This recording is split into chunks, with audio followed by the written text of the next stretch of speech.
Our success has been just rallying around that mission. Hey, we want to help people flourish internally, first and foremost, and externally. How do we make this thing and change lives, right? Because it's not one generation we're impacting, right? You're changing the family tree. You're changing their legacy. Welcome to To A Million and Beyond. This is Matt Willis, partner with Wizard of Ads. Today we're talking to Sam Warren. Sam acquired Functional Medicine of Idaho 9 years ago with no medical background at all. Yet, through his passion for helping other people reach their full God-given potential, has overseen the growth from 5 to over 120 employees. In this episode, we talk about business as stewardship, what it's like to own a business with your spouse, and how to develop a culture where providers and staff care deeply about each other. I hope you enjoy. Your body's a temple. In our industry, functional longevity medicine, right? They're not addressing the symptom. It's everything, right? It's mind, body, and spirit. And any one of those, right, get out of whack, it kind of throws us into tailspin. If you wouldn't mind describing what functional medicine is in comparison to conventional medicine. Yeah. Functional medicine is, at its core, is root cause, right? You come in and say, hey, I've got this underlying issue. The providers, and I'm not clinical, so you're not going to get a scientific explanation. There's a reason I'm asking you. Yeah, but it is really just looking at, hey, what is the root? What's happening, right? So we do a deep dive look into your labs and say, hey, what is happening? Where am I deficient in?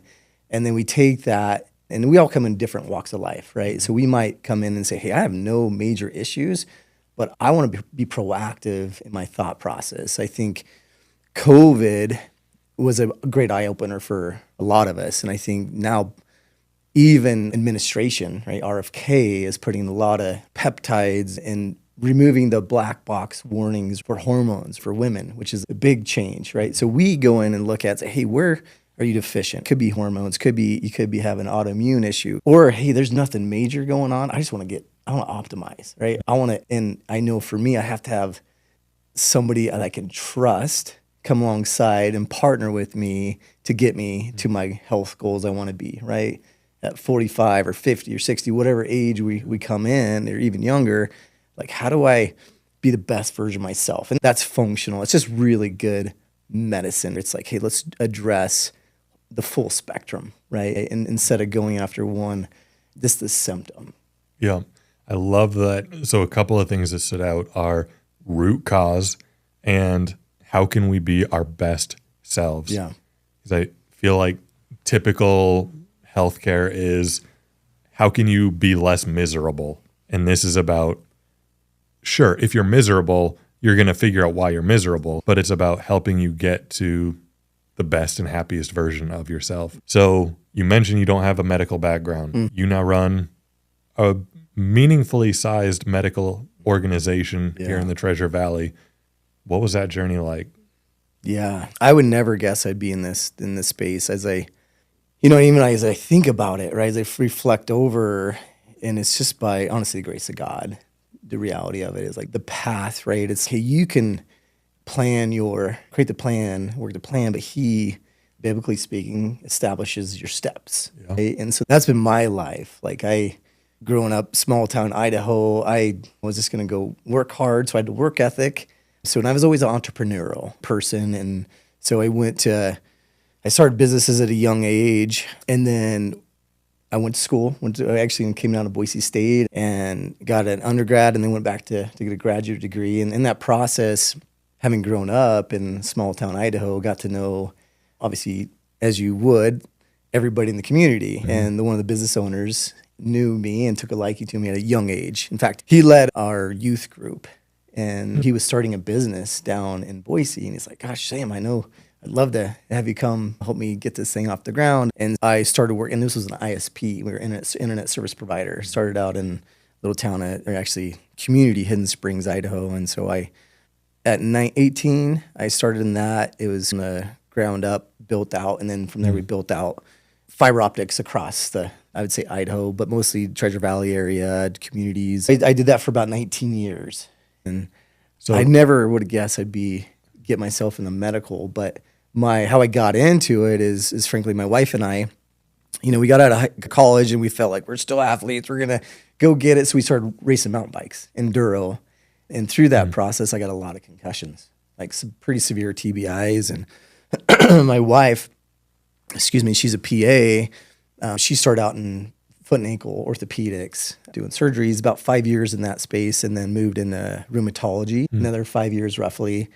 And in rheum, they prescribe pretty heavy medication. And Amber, and I interview a lot of providers today, similar stories, right? We all have our story. Like, how do we get into that space? And hers was like, hey, I don't want to put Band-Aids on symptoms. And so she went to work for a little functional medicine clinic. And at that time, I was not super supportive of it, right? Because she was getting so strict on diet and toxins and EMFs and you name it. It was just really strict. I'm like, babe, keep me in my ignorance. But thank God she did probably save my life. She was concerned I had CTE.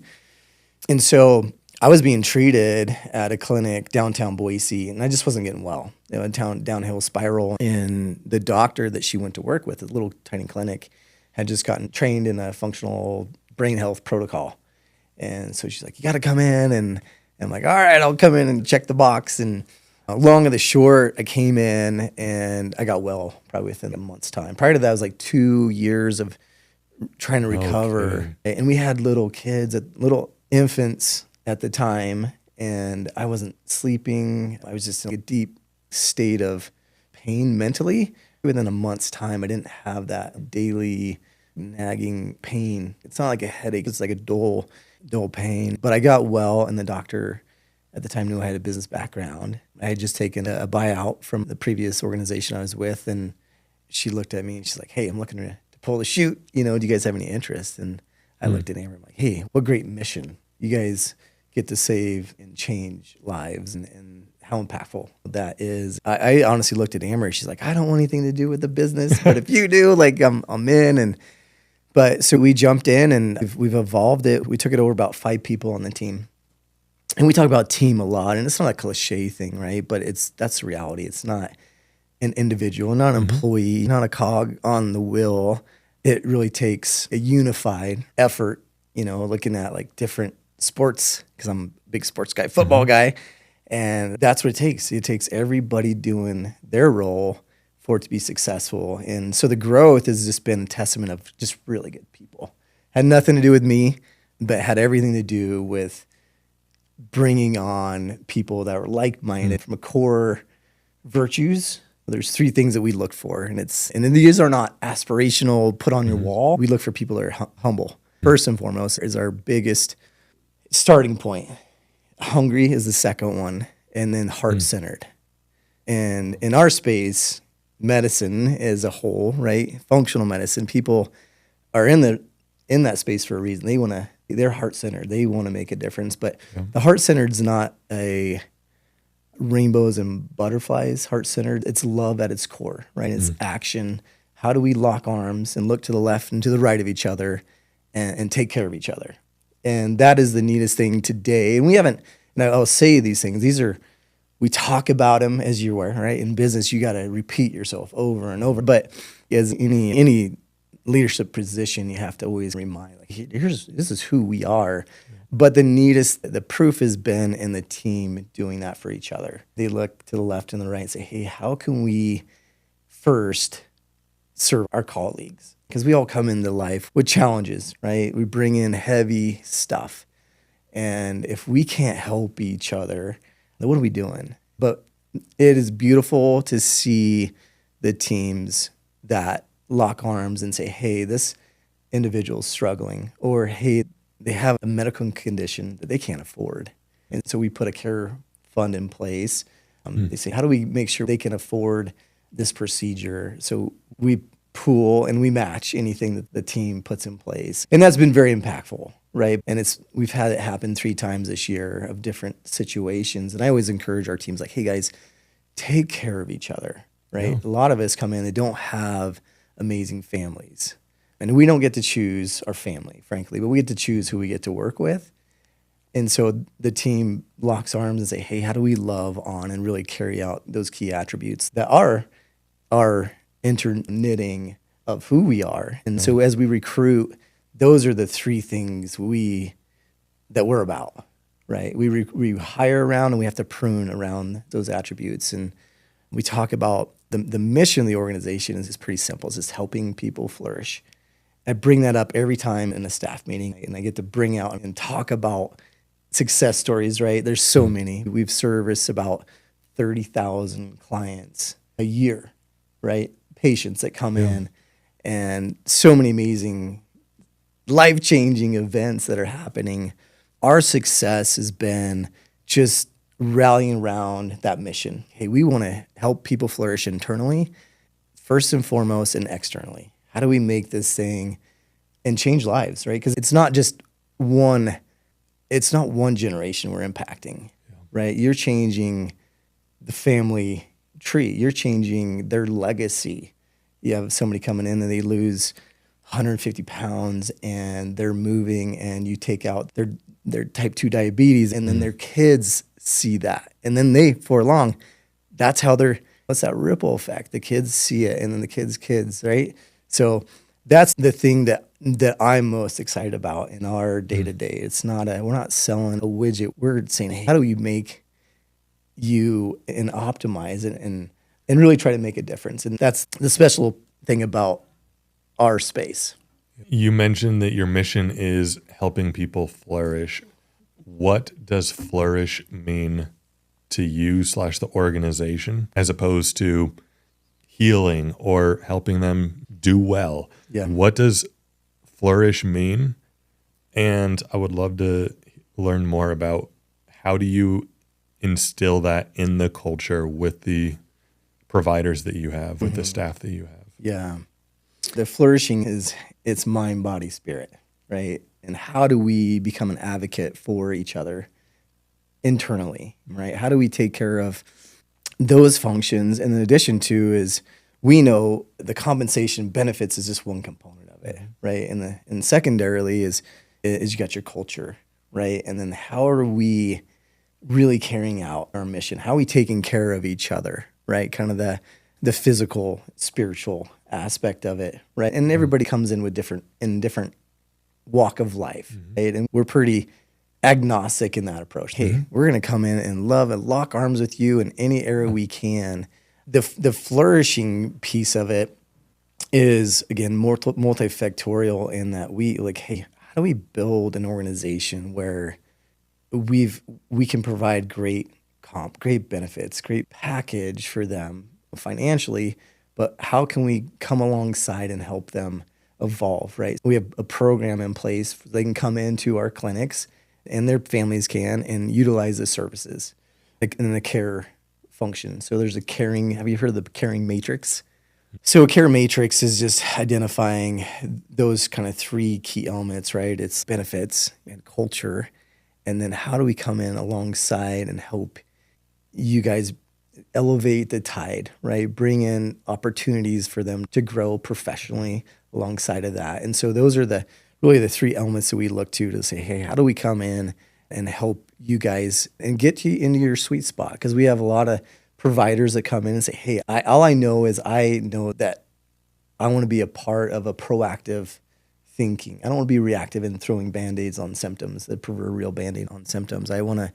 So they may come in and just kind of the conventional training, but recognize, hey, I want to be proactive in my thought process. I want to get people well. I don't want to just address the symptom that's happening a lot. And we provide a path for them to come in and say, hey, yeah, we'll provide the training and then get you in your sweet spot. What are you passionate about? We provide a path for them to get into that position. It might be addressing hormone optimization for women's health or men's health and peptide therapies and all these other programs. And so a lot of providers evolve into that and do more specialty care.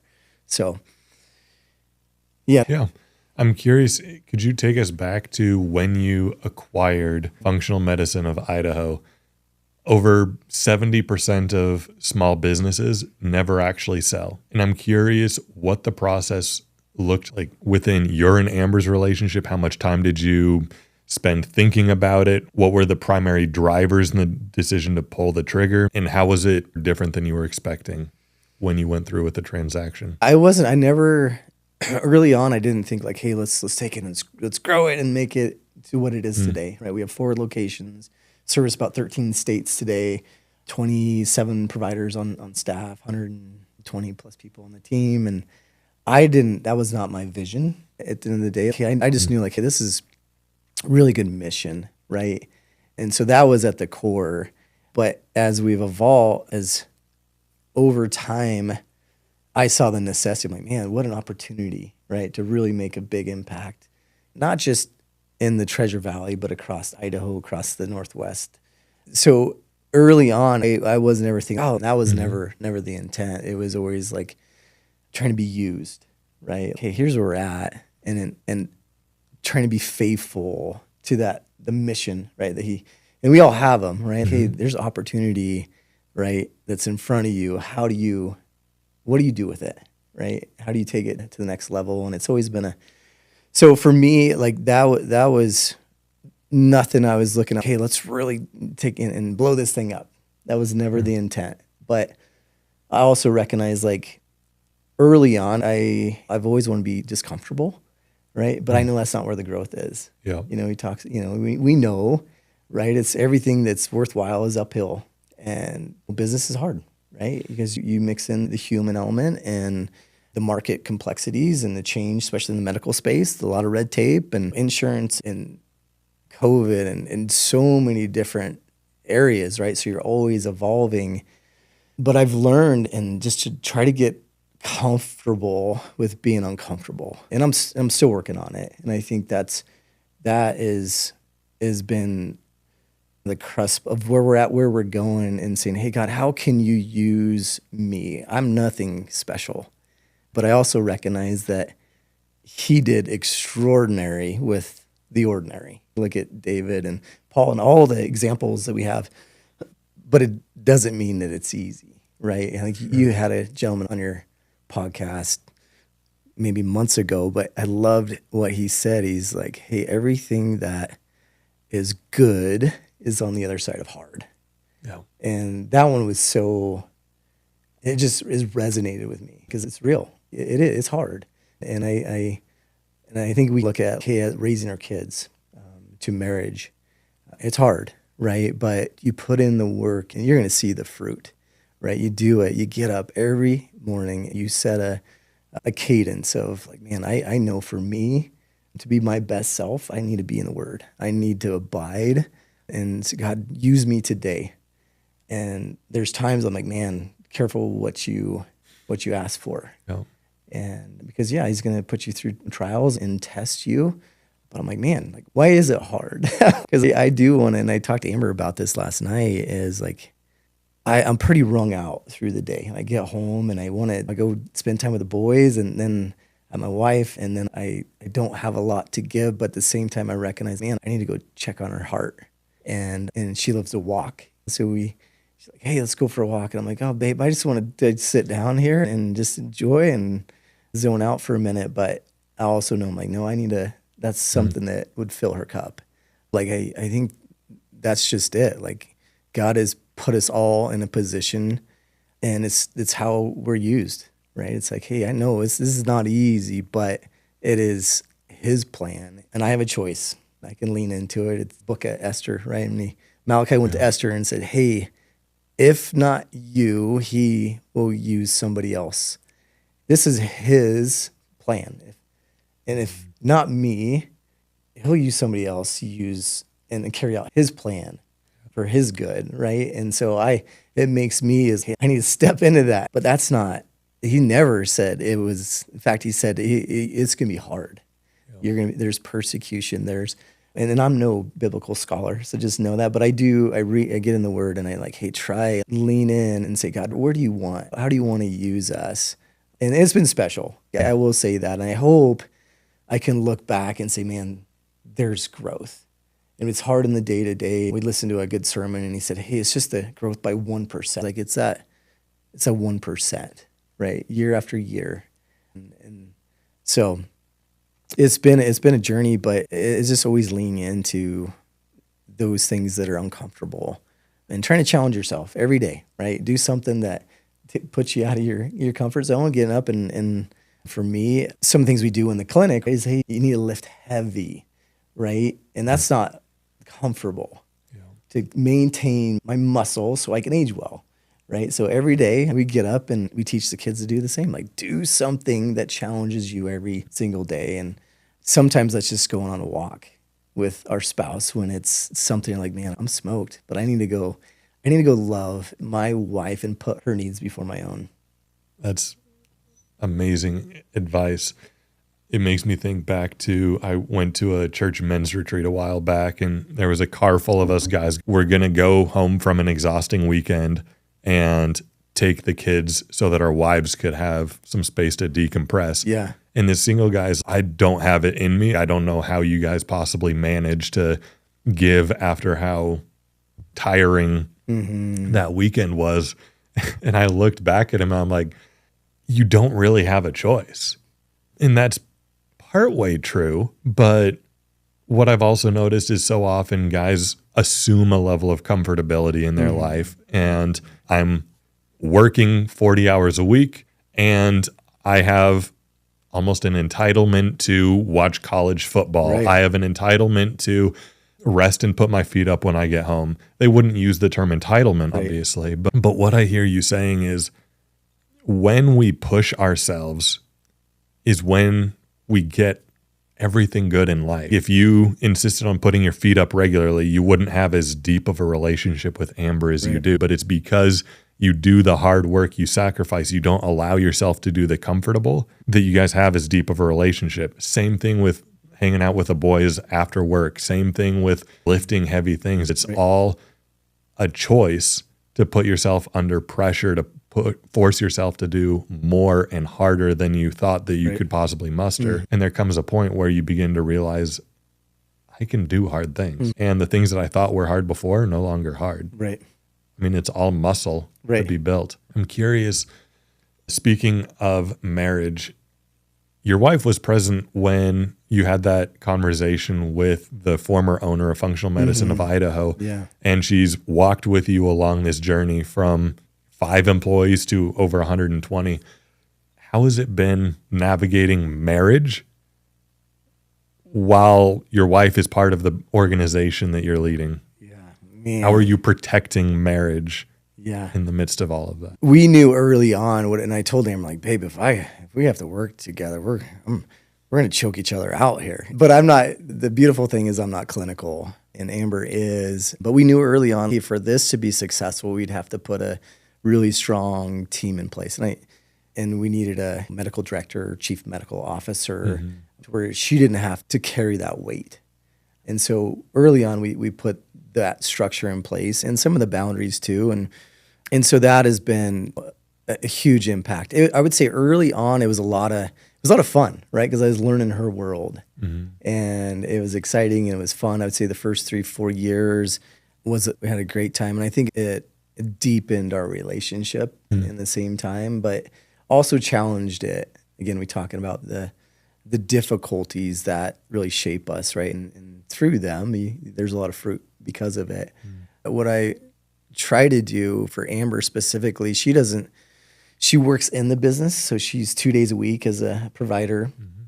So she's in her specialty clinic doing more kind of longevity, hormone optimization for men and women, and really deep root cause. But her aim was always like, hey, I want to be a mom and I want to be a provider, right? She wanted to kind of keep her professional. And she runs her podcast, and she's just so gifted in so many ways. And I'm like, babe, like this, and I don't have that gift, right? The gift of public speaking and just the light that she is. When her clients, she can build that relationship. And that's one of the things too that separates what we do versus kind of the conventional is like we come in and partner. That relationship for you to get to be optimal in whatever state you're in and whatever walk you're in, it takes that partner that can come in and connect and ask good questions and really that love function, right? To say, how can I come along and get you to where you want to be? And so Amber has that function, and it's beautiful.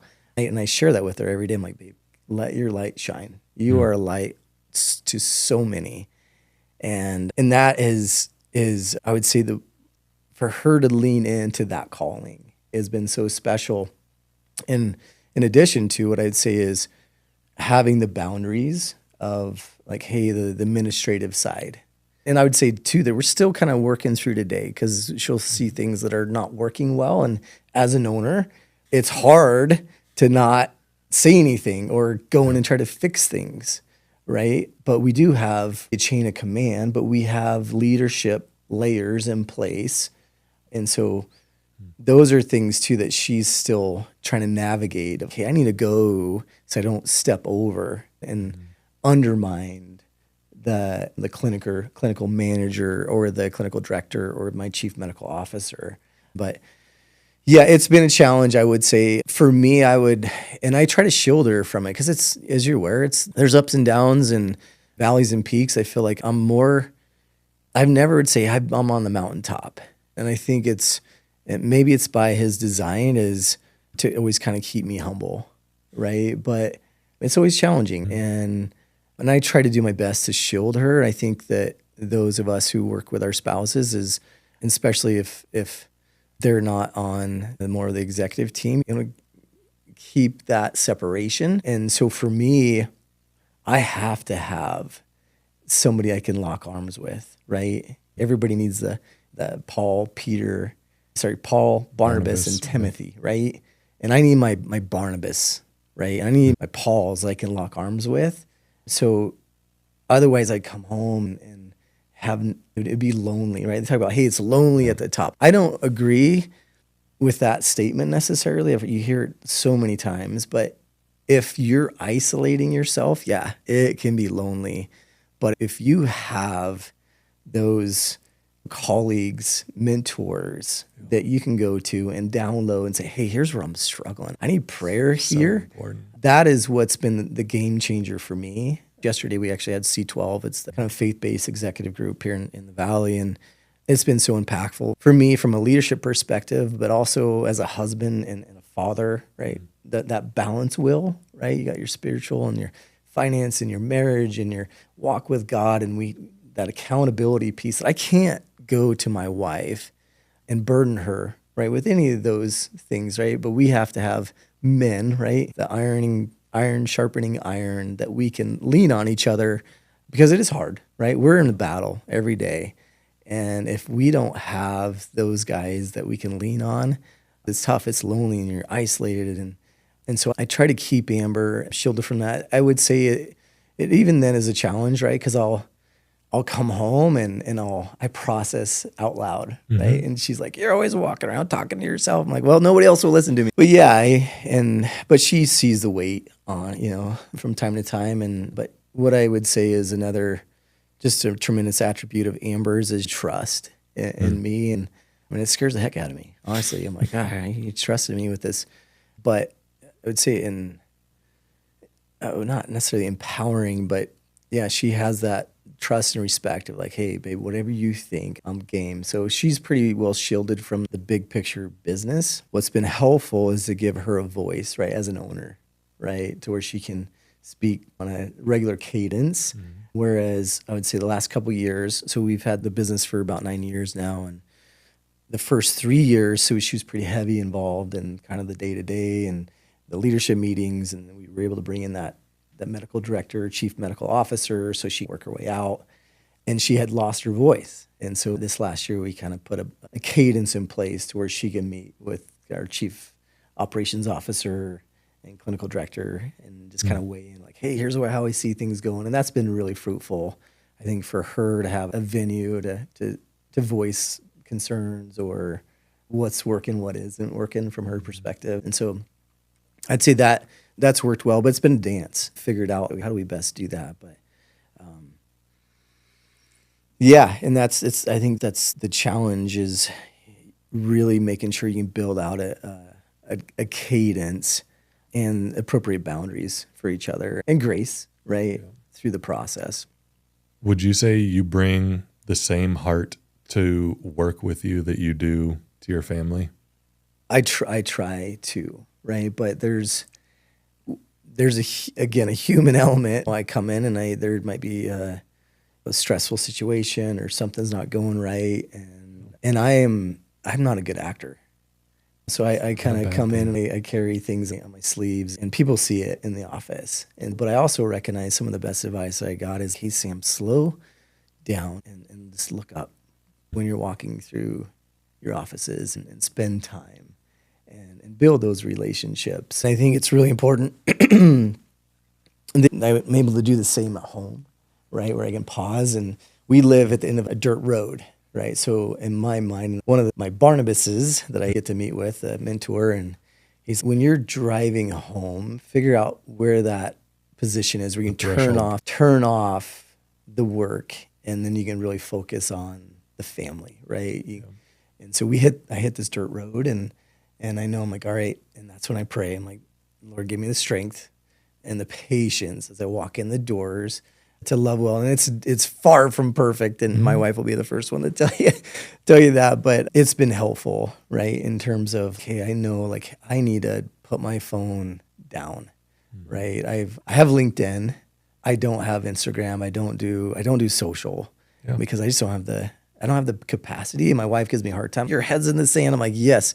So you can focus on family and work and the important things God's called you to. And I don't miss anything. I know what's going on in the current affairs, but it's not, if it doesn't add value to me, then I have to cut all that out.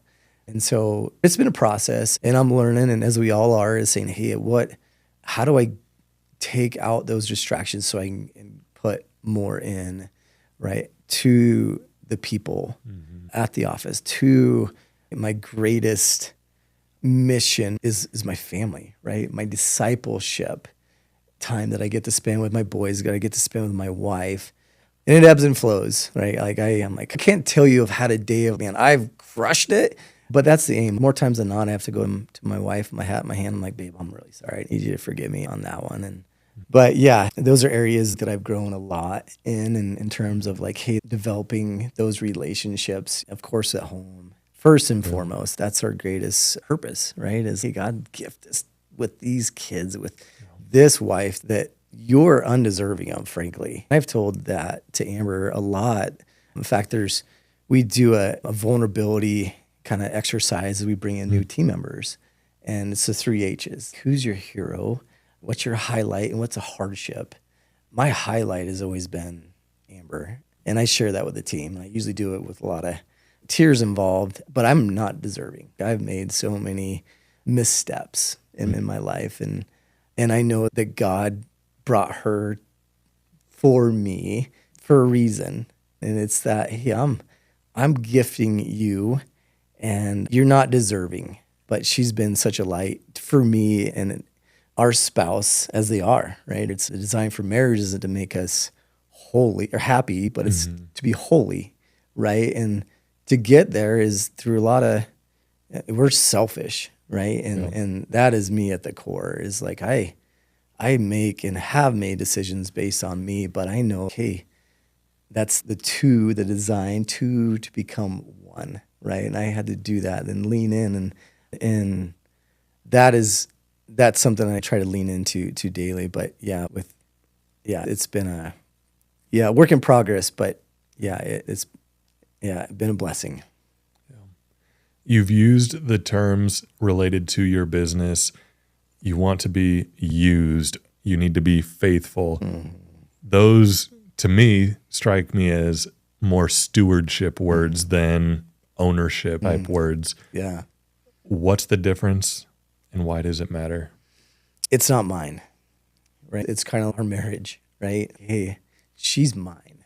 Your wife, my wife, like, she's a gift, right? And my job and that is his daughter. How do I take care of her? No spot or wrinkle or blemish, right?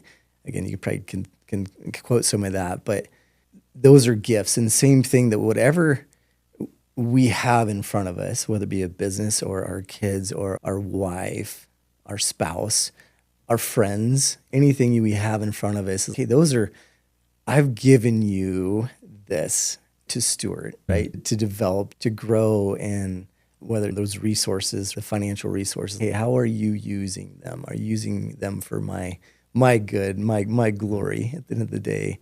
But yeah, that's what I would say from a business perspective is, yeah, how do we steward the team, right? How do we honor, how do we help them flourish at the end of the day? How do we provide a platform that they couldn't go build and create on their own? How do we provide compensation to benefits to a team of experts that can help each other grow, right? Because we have exceptional, that's one thing I will say that we have, and it's world class, is our provider group. We have providers that teach. Dr. Mark Holthouse, several of these providers speak nationally, formerly with the Institute for Functional Medicine. Now they do a lot of public speaking, educational through A4M, which is another platform for functional kind of longevity medicine. But resource, we want the rest of the team to grow, right? So that's one of the areas like, hey, how do we utilize the team and so they can cross-pollinate, they can grow and improve, and that is one of the big benefits that we do have versus one of the micro clinics might have 2 or 3 providers. They can glean so much from each other, right? Because there's different case studies, and we actually just last week did our first summit, which we got all the providers together, right? And it was a full day of education, right? And everybody presented on their area of specialty. And so they can learn from each other, rub shoulders, build relationships, and then refer over, cross-pollinate. But to the root of your question is, okay, how do we evolve? How do we utilize and recognize like, hey, this is an opportunity to steward what is ultimately his. And that's how we view it on the day-to-day. It's not mine. And it's that responsibility, right? To that much is given, much is required. And it's weighty, right? It's heavy. Like, dang it. You think about the lives that we touch just internally, right? 120 plus people on the team. And then you got their family, figure 3 people. And then you got the community, 30,000 plus lives that we get to serve every single day. That's weight, but it's not mine.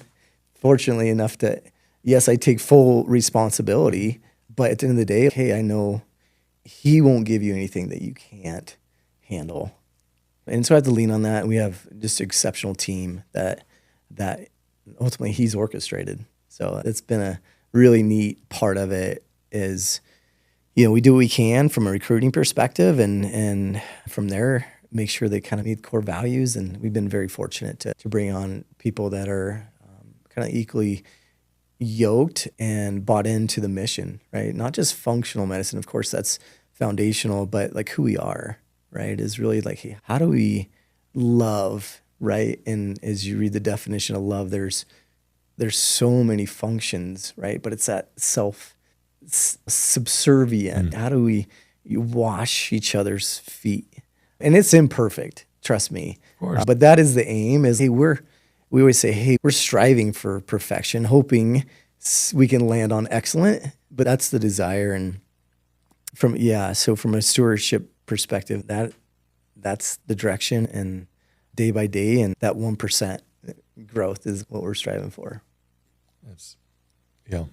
What a good word. I think so often we can just try to white knuckle it. Right. We can try to hold it with closed hands because it's our baby. It's our project. Yeah. If it goes down in flames, it's our family's livelihood. 100%. And you inevitably end up just strangling any life out of it. But it sounds like, I don't think you would go so far as to say this, but I think it sounds like because you're holding it with open hands, it's catalyzed tremendous growth from 5 employees to 9 years later, over 120 employees. That doesn't typically happen when you have a stranglehold on something. Yeah.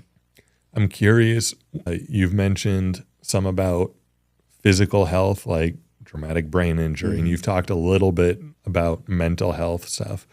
What's the connection or relationship between leadership health, not only yours, but the leadership team, and organizational health? Oh, it's everything, right? It's the water flows downhill, right? And it starts with me. So I know if I'm not growing, nobody likely is. And so it's foundational to the business. That's a big initiative we have for this year, is like, hey, really trying to improve our trainings and developing our teams, right? The managers to the directors to the C-level people, and then holding each other accountable. One of the books that we've used foundationally early on was The Advantage. So Pat Lencioni, and he talks about trust being that foundation, right? And it's not trust that, hey, I think you're going to do your position or do your job. It's more of like your vulnerability. Yep. So we can have good conversation, right? So we can have conflict with each other so we can arrive at the best results. So we know that, hey, I can trust you enough. I can bring something to the table that I don't necessarily agree with. I can have that healthy conflict. Yeah. And at that point, I can commit, right? I don't have to agree with you, but I've aired it. I've had an opportunity to speak and be heard. And so I can commit, right? If you can get to a place you can commit, you can hold each other accountable. And the last one is the results, right? We talk about that frequently. And the same with every group within the organization is, hey, for us to be healthy, those are the 5 foundational pillars that we have to function from. I talked about, hey, we want to know your heart. That is the most important thing for us. Hey, I want to know that you can do the job, but I want to know who you are. I want you to know who I am. And so we can have healthy dialogue. And so those are areas we're looking at, we're actively, continually trying to lean into with all the groups, right? Because it's not just, hey, from a leadership team and, hey, we talk through these things, but it filters through every layer of the organization to where you can have that and say, hey guys, what are the 3 H's for you? Who's your hero? What's your highlight? What's your hardship? And a lot of times when I do that, on onboarding with any new team members, I ask those questions, and HR doesn't always love that because it makes people a little, squirmish, right? But it's real, right? Because we all have those things, but we know at the very root is that trust, right? Hey, I'm no better than anybody else. In fact, I've probably made more mistakes than most of y'all, and here it is, right? And so we just say, hey, we're real. We all bring in challenges, but we're going to support y'all through it the best we can, and within the system and within constraints that we have. And so I would say organizationally, from the top down, as we know, is like those of us who are in those leadership positions have to be the best servants, right? We have to lead and go first and paint walls when they have nicks on them or take out the trash. And I'm not above any of that. And that's the neat thing to be a part of. And we have our chief operations officer that's changing out light bulbs and scrubbing the toilets and all those things. And it's just that it is more is caught than taught, right? Yep. And it's no different than raising our kiddos, right? Yep. Like I mentioned, hey, I'm like my boy, and he mimics everything I do. Most of the time, elevates it a little bit. It takes it about 100% more, but it's so true. Like we all are, especially those who we look up to, we want to mimic. And so that's, from a leadership perspective, that's a big responsibility, but it's also a great opportunity, right? To really make an impact and make a difference. We want people to be better because they worked at FMI. Yeah. And it only happens when the leader goes first. I'm curious what advice you would give yourself, knowing what you know now, 9 years in. What advice would you give yourself when you first acquired the business? It's the anxious for nothing, as you have full risk, right? You have to sign personal guarantees and the weightiness, right? And then you have all these people on your team, right? You're responsible for, but also recognizing that how faithful, as I look over my path, and like he's been so good, undeservingly. Like I'm like, oh my gosh, like I can't believe I get to wake up, be where I'm at today, and have the family and the wife and my parents and my in-laws, and what great examples that I've had. And I think he always says, hey, Sam, I'm going to sleep in the boat. I always look at that when we go through those challenges. I recognize, like, yeah, he put this in place, my doing. And I would say is, hey, Sam, Jesus is asleep in the boat. And early on, I probably had that white knuckle grip of I'm in control, right? And I think there's a degree of that. I would never say, hey, he's got it. Mm-hmm. He does, but he also has given us the ability, right? Mm-hmm. I have hand selected you.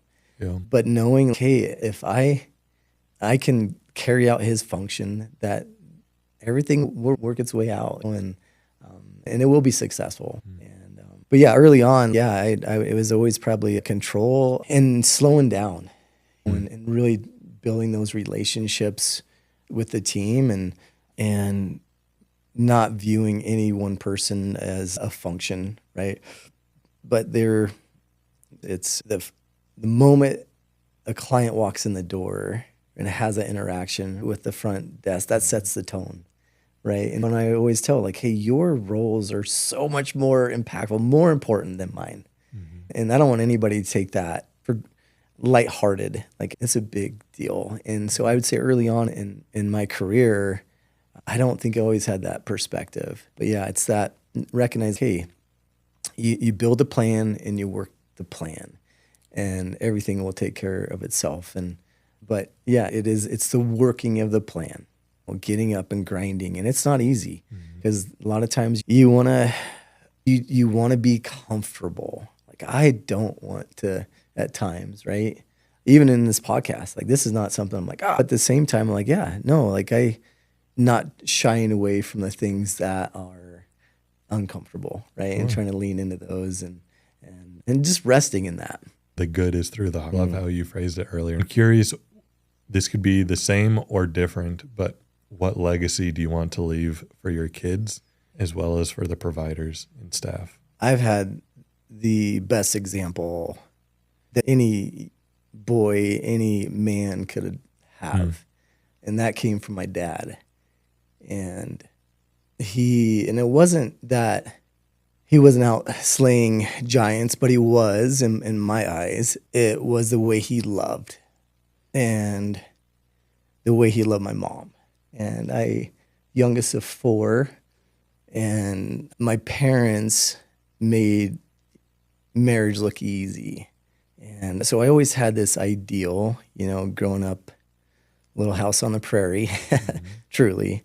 It was just where my upbringing was like taking a trip back into time 100 years.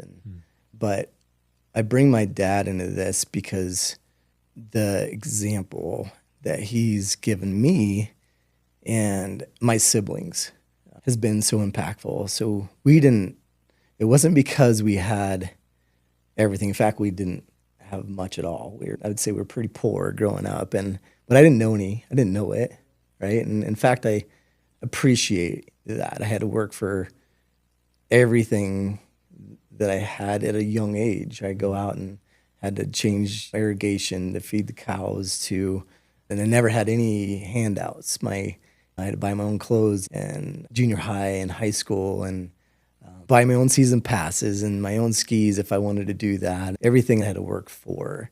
My dad instilled in all of us that function of like how to love, and it has been so impactful. Not, like I said, not just to me, but to my kids. And the legacy that he's created is that of service, loving when it's hard.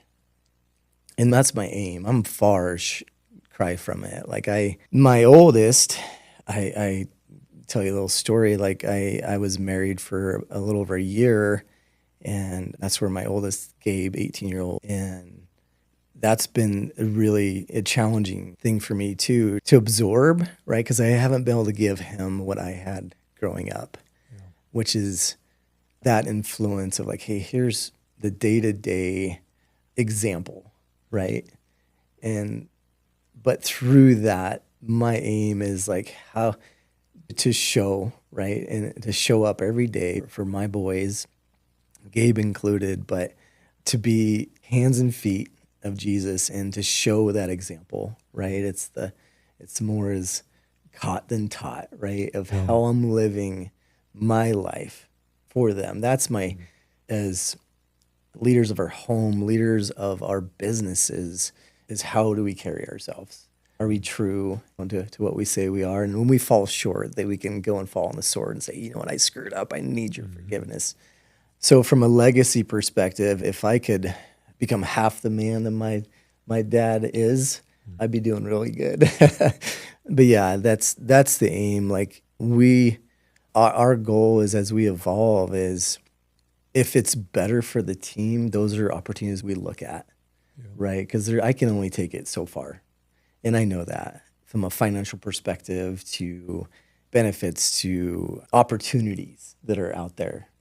And so we always look at how do we evolve, build a platform, and as long as it's good, it meets our inner knitting, our core virtues and who we are at the core and are helping people be better tomorrow than they are today, then those are opportunities that we look at and are looking at to improve. And so from a legacy, man, like I hope my kids can say the same that I get to say about my dad. And he's been just a giant slayer, not just for me, but for my siblings. And he was a superintendent of a school district, and we ran cattle, but what a great impact, right? And I think his legacy was because of his service, the love that he had, right? That it was never about him. Although when they built the new school, excuse me, when they built the new school, they put his name in a huge letters on the wall of the gymnasium. I'm not saying I want that for me, but, and he doesn't want that either. But that just shows you that's the impact he had on that community that he served and loved and led. And if I can help and evolve and help people be better, that's the aim, man. Like we want our kids to be better than we are, right? And no different than the people we get to lead in the office. It's like, how do we give them the tools to be successful? And not just professionally, but at home. Yeah. Like, how do we help? Because marriages are tough, right? And then we all walk in with challenges of life and sickness and death. And how do we come alongside and support each other? So that's the goal, is like, how do we make this place impactful? It's not just around for 10 years, but for a century. And if I can be an avenue or be a vessel for that, then that's the aim. And yeah, if we can go out and make a splash across the nation, let's do it. Just trying to be used right where we're at and evolve where it makes sense. And like I said, as long as it's better for the team, right? Not better for Sam, not better for Amber. It's how do we make this thing really impactful for the rest of those who got us to where we're at today? That's amazing. I think God equips each person uniquely. Your father, the word over all other words that you chose to describe who he is at his core, one word, love. You did the same thing with Amber. Mm-hmm. You said, in essence, she has the gift of trust. Mm-hmm. Over the course of this conversation, there is a common thread for Sam. I think your core gifting is you are an enabler. You're not your father. You're not your wife. You are an enabler. That is part of why you acquired the business in the first place. That's part of why it's not just about hyper growth. It's about how do we enable our providers to have really good lives that would make it so that they don't want to leave. Like for you, you've talked so much more about relationships and enabling people than about finances and dollars and cents and revenue. That's not terribly common. Also, as you're talking about you and your relationship with Amber, you encourage her, let your light shine. That's something that you recognize a gifting in her and are enabling her to remember that and to bring her best self to work. But the thought that came to mind when you said that was, isn't that kind of the culture that you're instilling throughout the entirety of FMI? Is you're encouraging, you don't just want people who can push papers. You don't just want people who buy into the essence of functional medicine. You want people who are willing to continue to grow to become the better version of themselves. They aspire to go from comfort through potential difficulty to become the person that God has called them to be. You view work as a mission field. Yeah. And I feel like there's that thread throughout every last story you've told, every decision that you've made is it's not about self-promotion. That's part of why it was a little more challenging to get you on the podcast is I don't think it so much came down to a level of insecurity so much as you care far less about self-promotion than you do about enabling other people. You would rather provide a platform for other people to get their face, other people to get notoriety. Am I wrong? Yeah, no, there's a reason I don't, have my face on the website, because at the end of the day, they aren't here. The patients don't come to see me, and they don't come to see everybody on the executive team. Yeah. They come to build that relationship with their provider, right? So they can become the best version of themselves in whatever walk of life that they come through the doors. Yeah, at the end of the day, like as you're aware, like has nothing to do with me. I'm just, if I can be used, then that's the aim. And if we can elevate and others around us, that's the goal. You've heard the quote by Zig Ziglar, you can have everything in life that you want if you'll just help enough other people get what they want. And that's the goal. And whether it's your journey with your health, your journey as a professional, a provider, RN, or a medical assistant, or a PCR front desk, or a billing team, or anybody on our executive team, is like, how do we evolve them to get them into their sweet spot? Yeah. Hopefully it's in FMI, but if we can help them and then go on and fulfill their dreams in another location, and then that's okay too. But that's the aim, is like always evolving them and to get them to where they want. And then we all win. And that's the goal. And I love that one so much because it's resonated with me. I got to see him speak years and years ago. That quote always resonated, and it's so true. If we can just help enough other people get what they want, right, that we get to deliver and provide to the communities of, hey, let's help you get well. Let's help you optimize. Let's help you live the best life so you can be the best version of yourself, be the best mom, be the best dad, leader, executive. That's the aim. Love that.